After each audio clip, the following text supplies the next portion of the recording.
This is the Balanced Growth Show with Dr. Travis Perry, helping successful business professionals like you achieve balance in their lives. Welcome to another episode of the Balanced Growth Show. I'm your host, Dr. Travis Perry. Today, I have a special guest and friend of mine, Penny Zenker. Penny is the Focusologist. She's an international speaker, business strategy coach, and best-selling author. Penny's book, The Productivity Zone, was an instant Amazon bestseller, and her TEDx, The Energy of Thought, has gained attention around the world with over 1 million views. Her engaging, inspiring, interactive talks teach people to think and act more strategically.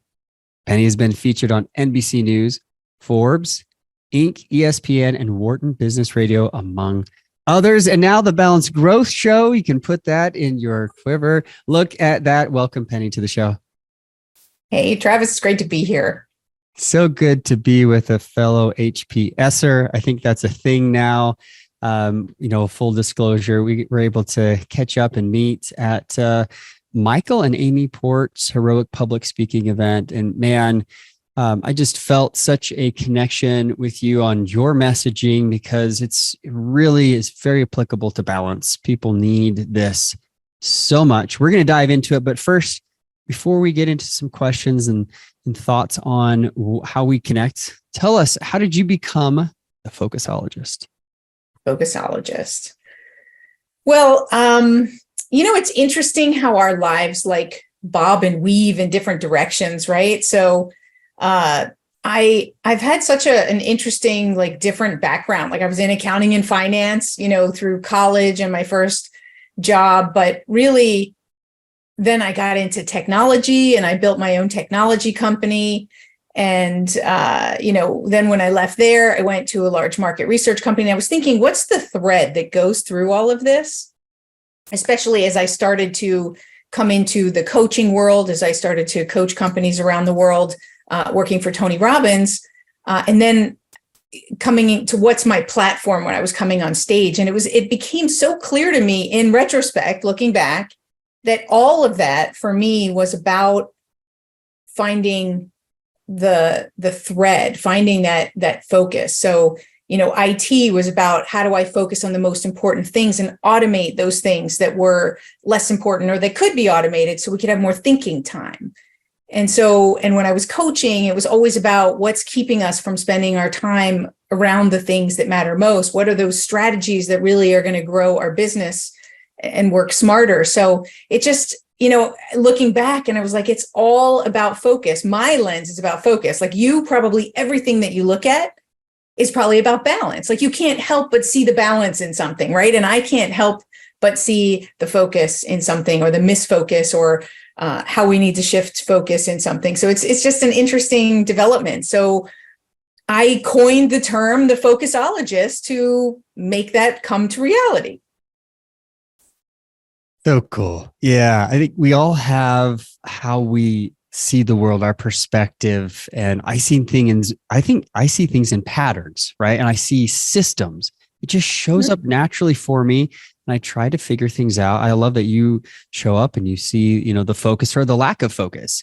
I'm sure it drives you absolutely bananas when people are multitasking on their family or their friends and they're not paying attention, or they're doing too many things at once. It just probably drives you bananas, right? No, it doesn't. We're all human. I do the same thing. Don't believe me. I'm not trying to paint a picture that I'm perfect and that I'm always super focused. It's a huge problem for me, right? And so it's a huge problem. It's a huge problem for everyone. So we're just at a time right now, like never before, that we need to relearn and recommit to focus. And so I empathize with somebody that is having trouble focusing, that is making poor choices and focusing on, work over family. But I have those same challenges sometimes. And sometimes I'm on the road and I choose to work when, maybe I should be at home or could be at home. You know what I mean? So it's the like you talk about, it's finding that balance so that not any one given day, but over a period of time that you're focusing on the right things. I think that we get a little myopic, maybe that's a big word even for me to use, but that we are too focused on each hour and each day, that we're not looking at more the big picture. I'm probably not going to find balance in every single day, but I certainly could find balance in a week, right? Yes. Oh, I love it. Yeah. No, you're real. That's what this tells me. Like, you're a real human. You're not a robot asking people to be Human. robots. And you're exactly right. Our society in general, speaking right now, has never been more bombarded with messages, with distractions literally everywhere. Our advertising is designed to constantly distract us. Yep. So very cool. I love your down to earth message, and just the fact that you are a human. So good. We can talk, because I like to tell people, they worry like, well, I'm not very balanced. I don't want to be on your show. I'm like, neither am I. Like, we're all trying. Like, we're trying to do your best. I'm balanced, man, but that doesn't mean I'm perfect balanced, man. It is a constant effort. My father actually was a pilot, not a commercial pilot. He had his private license, and we'd fly together. And he often would say, Trav, we got to get from here to there, but 97% of the time we're off course. So the struggle is just to keep getting back on course when we find ourselves off. And that has really helped me. So I like your flow. I like your way of being, Penny. Let's talk about, now that you are Focusologist, you're out speaking, you're writing, you're helping, companies literally all over the world. Why is it important that as you're growing your business, we're always growing our business, as you're growing this, that you have balance in your life? Well, I mean, if we want to do our best work and we want to make an impact, like I'm traveling around the world to make an impact, right? I'm writing my new book so that I can make an impact and everywhere that I talk. And so I'm not going to be able to have that same impact if I'm stressed out and worried or, on the edge. Because what happens when we're not balanced in some way, then our our threshold is like minutely thin, right? So the minute that somebody yells or does something, like I was so exhausted when I came home from the airport, excuse me, yesterday, my son picked me up. I was helping my mom move. She's 86 and she's moving into a new smaller apartment in a community. And I was exhausted. And he said something that I think he was trying to be funny, but it was a little, how teenagers give you that little jab, right? And I just wasn't in a place for it. My threshold was so thin and I just broke. And I was like, can you just give me a break? And so when we're in that place, right, I couldn't have, he just wanted to joke or wanted to have a different kind of conversation. And when we're not feeling that balance, then we're not showing up in our relationships. We're not doing our best work and we're just on edge. And that's the way most people are today. They're just on edge, right? We're just on the edge that you just push them a little bit and they're going to like flip out at you. Yeah, I've heard many thoughts about, having empathy and just understanding people, that most people, they just have a lot of problems in their life. And if we can, instead of, expecting perfection in others, just, give them some grace and say, they probably got a lot on their plate right now. They're probably dealing with a whole lot of things and we have nothing, we just don't know under the surface. And in Americans, we're very surface talkers, right? Hey, how are you? Great. And if you don't say great, people are like, what's wrong? And they don't know what to say. Much information. Right, whoa. But if you're in Europe, you don't say great. You tell people exactly how you feel. Like, no, this is how it's going on. It's horrible today. Whoa. We're just not used to that in our society. So it's a really great point that you make, Penny, that, a lot of people are just on edge and they're stressed and they're worried and they've got a lot of things on their mind that they're just trying to battle. So I love that example of making an impact, helping others as you spread your messaging on speaking and writing. How have you, as an entrepreneur, You used to work with Tony Robbins, which is a phenomenal organization, and they've done great things. Whether you like Tony or not, doesn't matter. Like, they've done great things, and I know he's a polarizing figure, as many public figures are. That's part of why they've been able to make such an impact as well. But for you, as you left that organization, start off on your own, what have you done that's helped you get to stages now, become a best-selling author, have this impact that you've grown? What have you been doing on the scaling side of your business? Well, before I say that, if you wouldn't mind, I'd like to express why I left, because Please do. Yeah, it's an important thing for a lot of people. So at the end, when I was there, Chet Holmes, I was working for Tony and Chet Holmes, so it was a joint venture, and Chet Holmes had just passed away from leukemia, unfortunately. And so Tony was looking for somebody to sort of be on stage in Chet's place. And I was so excited, and I practiced up and learned, I already knew all the practices, but, learned how to present it and all of that, and took the videos and sent them in, and I wasn't selected.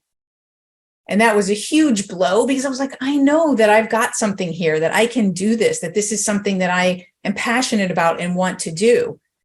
So I didn't let that hold me back. That was sort of the impetus that said, well, this is exactly the time that I should go and build this business, that I don't need to do it for someone else. I can do it for myself, and I can use my own voice and my own content and my own words that I have versus theirs. So that was like a catapult into a really new opportunity, and then setting forth this business. So I just wanted to kind of paint that, because then I decided to write my book, The Productivity Zone, so that I could show the world my content. And, I used the book as a way to get onto more stages, because, this, I know you teach this, you preach it, is that a book in itself, gives you a certain level of credibility in people's eyes. It's also a great way to package your content, give them a little bit about you and what they can expect. And I've had many people who read my book and then wanted to hire me for either a talk or coaching. So, I think it's a great representation, and it's good for us to really think through and get clear on what we're about and what our messages are and what our stories are. So that was sort of my first thing. And, because I talk about, I'm somebody who focus on the things that matter most, right? So I could have done a lot of other things to start out, but I felt like that was going to be the first thing that was going to get me the furthest, the 20% that was going to make 80% of the difference. So and then, good. Do you want me to go on from there? Yeah, please. Yeah, I love this though, because you realize, hey, this is my moment. I could totally take it from here. That wasn't the door that opened, but you didn't give up. You went another direction and took your genius with you, and that's fantastic. And yeah, balance really is focusing on the things that matter most. And I think that's why we're so aligned on this concept. But yeah, let's talk about, how did you take it from here? Continue this story. How did this help you? What did you actually do to get you where you're at today? Sure. And I'm a bit of a scrappy marketer, if you want to call it that, right? I didn't have a big budget. I had 2 young kids at home, so I also didn't have a lot of time. And so I couldn't hire a publicist. I didn't, go through traditional publishing avenues and whatnot. But, Amazon is there. We can do self-publishing, and we can do so much. So I looked at what were the strategies that I could do to really get my book out there. So believe it or not, you can call a Barnes & Noble, and your local Barnes & Noble wants to have you as a local author come and sign your book. Like, it was no big deal. It was one phone call, and there I was, booked at Barnes & Noble. So a lot of times we think that these things are much harder to achieve and do than they really are. So we don't do them, right? Because we're like, I never do that. So I just got on the phone and I called them up, and they're like, oh, let me transfer you to that department that books those. And I was like, oh, okay. Right. And all you need to know is a few things. And so they told me what I needed to know, where I needed to be published so that they could order the books from there and what to expect and all of those things. So I started by doing my own little book tour, right? I took my email list that I had and I marketed that way. I created some ways to download, the first chapter. And then if you liked it, right, you could buy it from there. So I created some campaigns to get that started. And really, I also then, as a speaker, I said, okay, well, I'll use that to get on speaking stages. So then because of course, if I can go talk to 100 people or 1,000 people, that's 1,000 people that can buy my book. I'd much rather, instead of trying to sell to each individual, which is so painful, go to an association that has 500 members or whatever it has and go speak to them, and then either, give them that first chapter and offer it, for them to buy afterwards. Or in some cases, depending on how much I was paid, I would include my PDF of my book, and then they could buy the hard copy if they wanted to. So there's a lot of different models that you can work with. And that I think is the beauty, right? Is to find what it is that you want to do. So where do you want to add value? What's going to be the differentiator so that you can close that speaking engagement? So at the time, a lot of people weren't giving away their book. So I gave it away as a PDF because that added sort of a differentiator where everybody in the audience would get a copy of my book, and then they would be able to read it. And some people prefer hard copies, so they would buy the hard copy. What I love about this story is like you didn't sit around and wait for the perfect this, the brand new that, the most prestigious group. You just got started. Like you said, I'm a scrappy marketer. And I think in anything that I've ever done, if I haven't been able to figure out the marketing or the sales behind it, it just collapses. Most businesses fail. Like 95% of businesses fail in the first 5 years. And the number one reason is lack of sales. They just can't keep the lights on to keep the business running. So as you're talking, like, I think this is so important. And so many entrepreneurs agree with this concept that you've got to figure out the marketing. You've got to figure out what is actually working. And I want to point out that a book is, quite honestly, this has been the best marketing tool I've ever had in my life. Yeah. I will write an expensive business card. That's right. That's right. Here we are. Let's hold these up high. I think that this is an opportunity for people to understand a little bit more about you. I love that you gave it away to all of your audience members. Like, here's the PDF, and then they have the option to buy the paperback. What a great extra value add. I think that's fantastic. Well, and let me say too, that the book wasn't the point. It's in a lot of different things. People get confused about what the goal is, right? The book wasn't the point. The book was the door opener to get me a speaking engagement that's worth a whole lot more money. So even though in the beginning, maybe I was doing free engagements to get experience, to build exposure, to get referrals, I quickly moved from, doing them for free and listening. Yeah. So first of all, it's understanding what's the point, right? And what you're using the book for. It's, if I got a lot of book sales from it, that's great, but it really was more to get the bigger engagements. I think that the second thing you mentioned, that people, are closing down from a lack of sales. And what I would say was key to my sales strategy, as I said, I was looking for the bigger sales. I was looking to sell an organization versus an individual. I mean, clearly it's always an individual who's making that decision, or a group, but I didn't want to do the B2C, to the consumer side, so that I was selling to many people. I wanted to sell to one decision maker who was going to make that decision for a lot of people. And I think we have to listen. When we go and we do some of our strategies, we have to listen for what's working and what's not working and be able to pivot quickly. I feel like a lot of people, they have this spray and pray approach. There's no strategy behind it, and they're not listening. They just keep doing it and not recognizing that it's not working. And then when it's not working, they just throw more and more money at it, or they get this great advice. Like someone will say, I hear this all the time, you should be on Instagram. You would be such a hit and da, da, da. And I'm like, that's not where my target market is. So I don't care about Instagram. I mean, there's some posts there, but it's not my platform. So we get also so carried away. I had so many people give me well-meaning advice, but they don't know my business and they don't know my strategy. So I think it's really important, to your point, is that people have a clear strategy and don't get swayed from that strategy just because other people think they know better. So important, right? Focus on your strategy. Know what your strategy is and stick with it.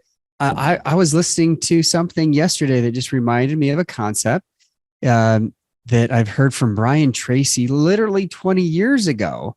And I think it was in his book, Eat That Frog, which is, you and I probably are familiar with that. Maybe not everyone in this audience remembers. It was a time management book. Mm-hmm. And you may, you may remember that. I love Brian Tracy. He was a great influencer in my life on time management and things speaking. And I've seen him personally, but he would say, just like, focus on the most important things and don't lose sight of it. And just yesterday, another influencer, Russell Brunson, he's a marketer. He's incredible.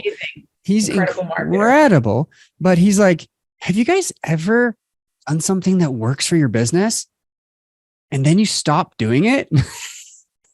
Why? It's working.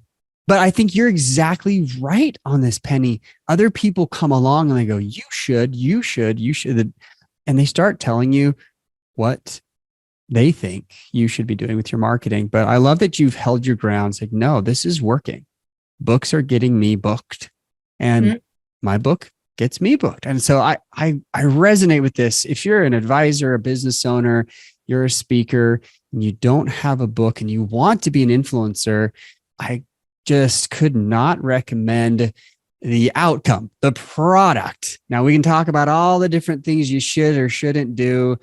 On the publishing side, I do a challenge and I have a webinar. We talk about these, details individually, but I don't want to go there right now. I want to focus on what Penny has done. And I just want to bring this up, that she's stuck with her guns. She's figured this out. She knows what her strategy is, and she's kept going. And I think, Penny, to be fair, you and I have had a conversation offline about this, and you've told me, like, no, this is what's working, and I'm going to keep doing this. So I know you practice what you preach, and I love it. What would you say are some of the struggles?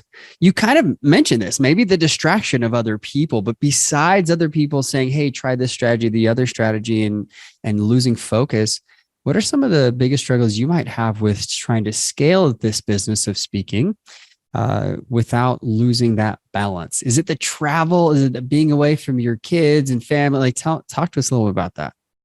Well, there's a lot of distractions, right? And a lot of challenges and trade-offs that you have to make. We were just talking before we got on that, like, one of the trade-offs is traveling overseas or something like that, right? So I just got a request to go to the UK, and that's going to take 3 days at least, right? Going in and out 3 days. Otherwise, it's going to take the whole week. And so it's really a thought of a trade-off. Do I want to take this event for this period of time that's going to take me away from my family, that's also going to take me away from other bookings? And what's that worth to me, right? So we have to look at those types of things. At what point, how do I say? I like to look at trade-offs as like must or must not, right? At what point is it at no additional amount paid or whatever? It's just, I'm not going to do this. And at what types of things do you say, well, if it's a little bit more, so I have an extra fee for traveling overseas, that I say, okay, then that will cover it for the days that I miss and the other bookings that I would miss during those days. I also have some rules that I've set for myself, because I do have this, and I think as an entrepreneur, we all have this, like, oh, I got to take it. It's business now. I got to take it. It's that thing on your shoulder. Take it. Right. FOMO. Right. And if you don't take it, someone else is going to take it. And what if that's like, what if you would get 10 referrals from that, or whatever. But at some point, the same thing with us letting go of the things that are less important is I set some rules for myself. So this year, because I've been traveling a lot, I set some new rules.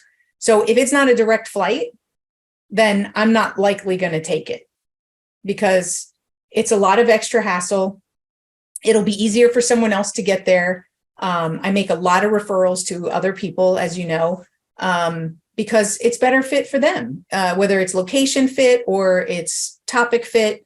And I want to serve that organization and I want to be there also and bring my best. So I've set some rules that work for me so that I know that I'm not going to get home at 11 at night and be exhausted. And that means that, I'm going to have to go to bed early the next night and not have any time with my kids because they don't wake up till 12 o'clock, in the summer.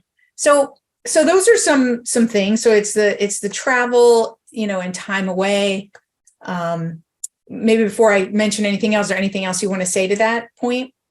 I just love that you're bringing up rules, boundaries. I'm a big proponent of setting boundaries for yourself, and then sticking with it. I mean, obviously rules, I'm not the rules are meant to be broken type of person, but I think there are exceptions and you have to know that. But if the exception becomes the rule, then, you have a just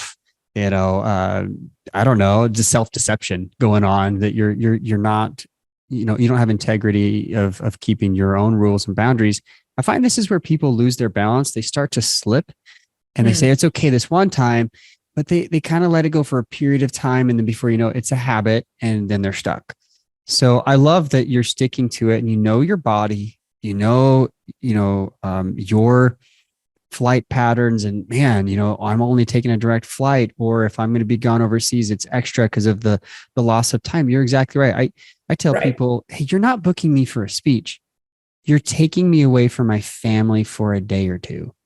So that, and my business, because I'm not productive while I'm here. So that's what you're paying for. And yes, you're going to get that too. Yeah, of course. Yeah. Absolutely. So I really appreciate this. And, but that being said, I learned that I did it first, right? So it's always good when we can talk to people. Like I hope people who are listening who might be speakers or thinking about being speakers, that they think about that ahead of time. Like I didn't think about that ahead of time. And I thought, it'd be so cool. And I got this gig in Alaska. So, and they invited me for a 2-part gig, right? Once in February and once in March. Well, it was a fantastic group, but the problem of getting there and getting home was such an incredible, long and tedious and, so sometimes we learn from experience and hopefully sometimes we also learn from other people's experience so we can save ourselves the pain and suffering.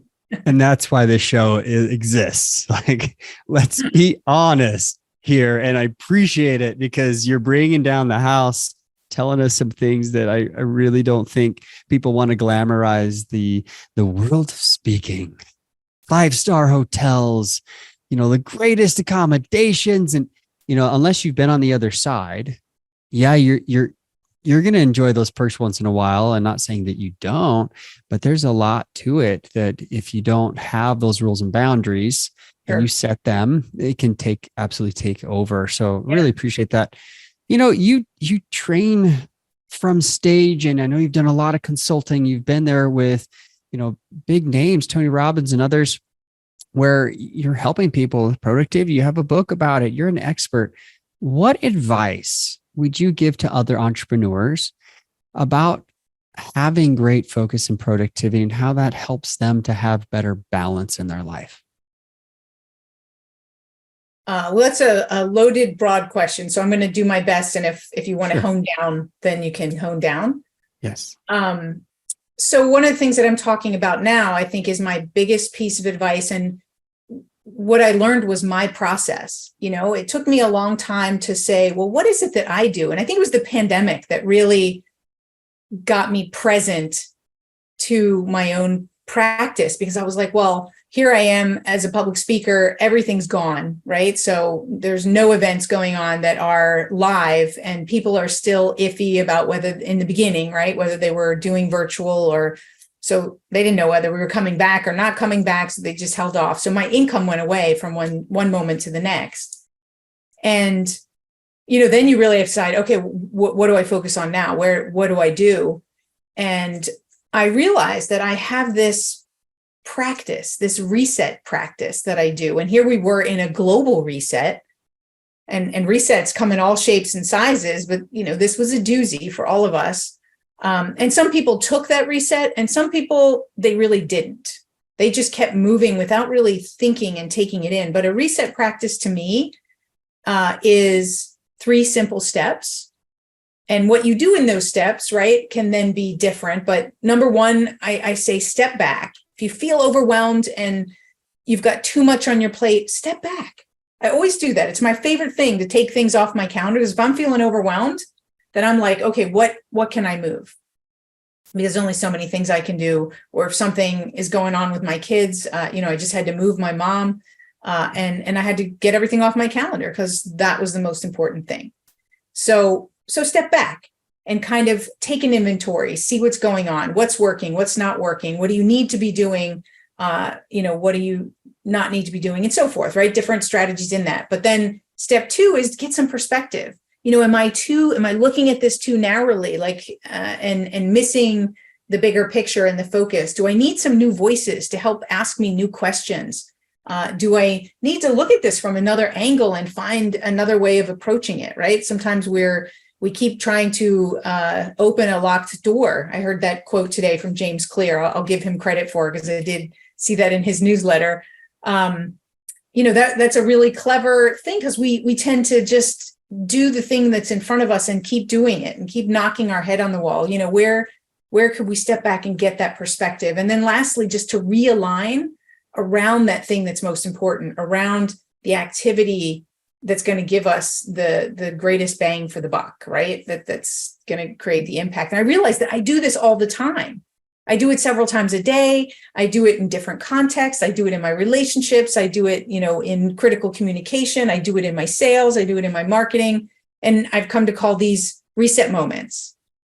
That's when we engage in a reset practice. So if we can just find more reset moments, stop being so busy, and just find that space. And it's not a pause, and it's not stopping. It's actually stepping back, but you're staying in action. Right. And I think that's the key thing, is you're staying in action, but you're giving yourself space to think while you're in action.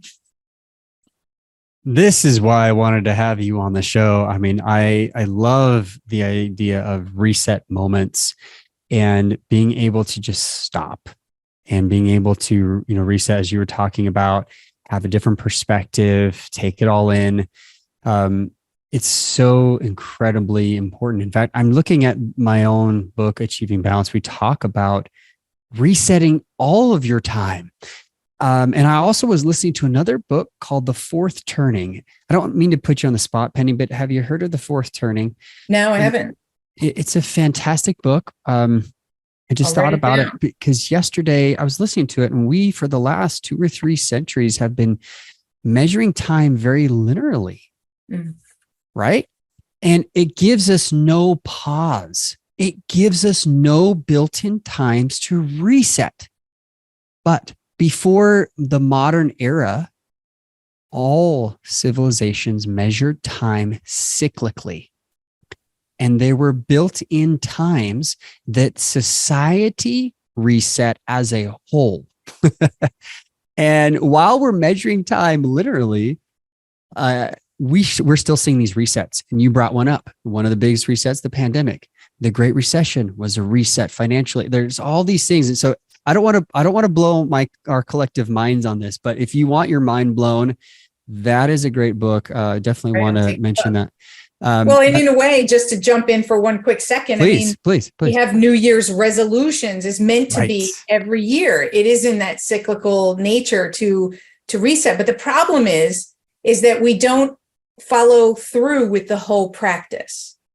So we step back and we realize what we want to be doing, but we don't consistently follow through with understanding how do we realign with that and commit to that so that we stick with it, right? So we don't really do all three steps. We're kind of just stepping back and getting some realization, but we're not doing the follow through, which is the additional reset moments that keep you on track. So right on. Absolutely. Yeah. And they talk about how, we have seasons throughout the year. There's 4 main seasons and there's these four main turnings. So I love that you bring that up, and you're exactly right. Every January through February, I have a big old campaign about, hey, New Year's resolutions are great. Goals are good, but values or stepping back, reset moments are more important. And how you go about that and follow through is the key. It really is the key. I know we both agree on that. I'm so glad to have you on the show. And, if people who are out there are like, hey, I really need more focus in my life. I need the Focusologist. I need her brains in my brain. How can they get a piece of your book? Where can they go to pick that up? Well, they can come find me at pennyskeynote.com. So PENNYS keynote.com. And there they can get links to my book, to my blog, to my podcast, and also to see some clips about me speaking if that's something that they're interested in having me come and talk to their group. Please do. If you guys are interested at all in Penny's message, which I absolutely 100% endorse what she's been talking about today and love her thoughts and her Focusology as we've been talking about it with the Focusologist. Penny, thank you for being on the show. Thank you for enlightening us and helping us have better balance as we're growing our businesses. You've been a pleasure as always. And, any last words, last statements, things you'd like to leave the guests with here today? I think that it's just make more reset moments is how I'd like to leave everybody, is make it a daily practice multiple times a day. And you can't not see it anymore. This is what happens for people is once they get it, it's very sticky reset moments. I have clients calling me. I have people who are at events emailing me saying, I can't not see them. They're everywhere. So just recognize them and create more reset moments, and you'll see a huge difference. It's a game changer.